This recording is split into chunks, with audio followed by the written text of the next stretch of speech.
Breaking news out of the tech world tonight that you may have heard about. Amazon set to announce massive layoffs. Microsoft, Meta, Salesforce, the list continues. Tech companies just are cutting tens of thousands of jobs.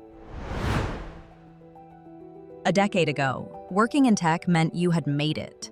The money was unreal. The benefits were absurd. The future looked limitless.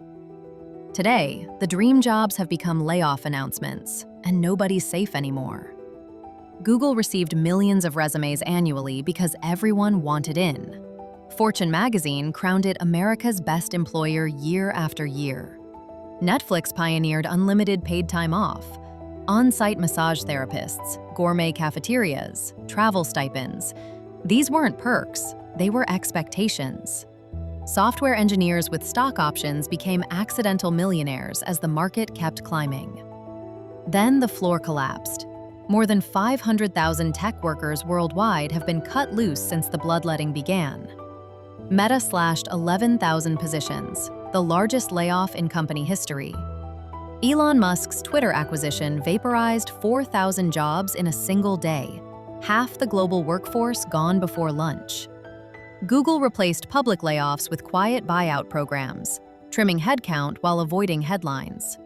Amazon, Microsoft, Salesforce, the logos that once represented career security now represent calculated elimination. The golden age ran on a specific fuel: near-zero interest rates following the 2008 financial crisis. Cheap capital let startups and giants alike expand without consequences. Companies competed for talent by stacking perks like trophies. Entry-level engineers commanded salaries that would make doctors jealous. Directors cleared compensation packages that multiplied with every stock grant. The money seemed infinite because borrowing cost nothing. The pandemic initially turbocharged the fantasy. Digital demand surged. Remote work became universal. Zoom and streaming services experienced growth nobody predicted. Tech firms hired aggressively, convinced the digital transformation was permanent. Then interest rates climbed and the correction hit hard. The era of cheap money ended. Growth stopped mattering. Profitability became the only metric that counted. The layoffs started as a trickle and became a flood that hasn't stopped. The official unemployment numbers lie through omission. They ignore the explosion of freelance contracts, gig work, and underemployment absorbing displaced workers. Average tech salaries have dropped significantly. Entry-level openings have been cut in half. Only a third of laid-off professionals found new positions in traditional tech companies, usually at smaller, less established firms. The rest scattered into finance, healthcare, consulting, government, or nowhere at all. The oversupply of talent has flipped the market. Employers now choose from buffets of desperate candidates willing to accept less. The perks that defined tech culture are being dismantled with bureaucratic efficiency. At least half of tech companies have slashed employee benefits in the past year. Meta eliminated free laundry and cut wellness programs.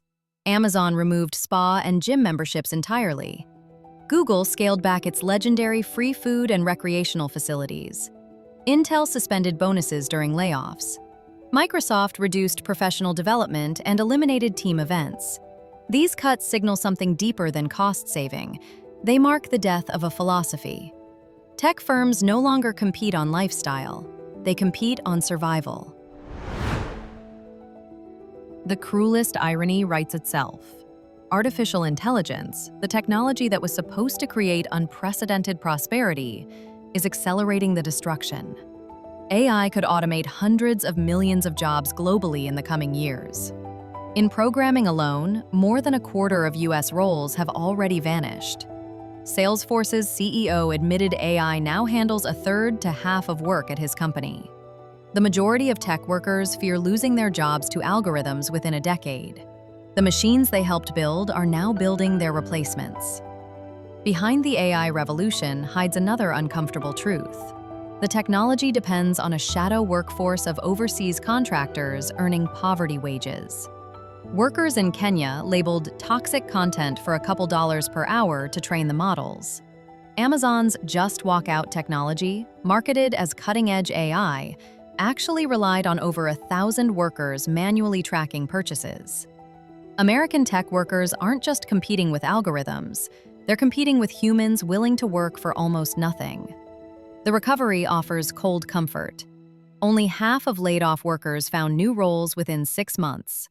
Women faced steeper odds than men. Mid-career professionals encountered bias and assumptions of obsolete skills. Recent graduates hit the worst wall. Unemployment rates well above the national average for a group that did everything right.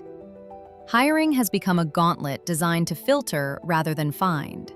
Most tech companies now use competency-based selection processes. The majority deploy AI to screen applications before any human sees them. Multiple rounds of technical and behavioral interviews create barriers that favor those with time and resources to prepare. The companies that once welcomed ambitious talent now guard their doors like exclusive clubs. Specialized roles still command premium compensation. Cybersecurity experts and AI specialists earn strong salaries.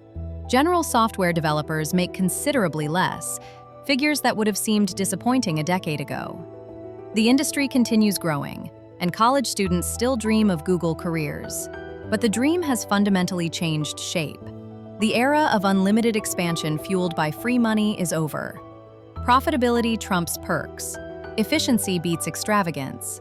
Silicon Valley built a mythology that working in tech meant transcending ordinary employment, that stock options and kombucha on tap represented the future of work itself. That mythology is now a relic. The free lunch is gone. The massage therapists have been laid off. The dream job became just a job, and for 500,000 people, it became no job at all. Opportunity still exists for those willing to specialize and adapt. Just don't expect the paradise they used to promise. That door closed, and it's not opening again.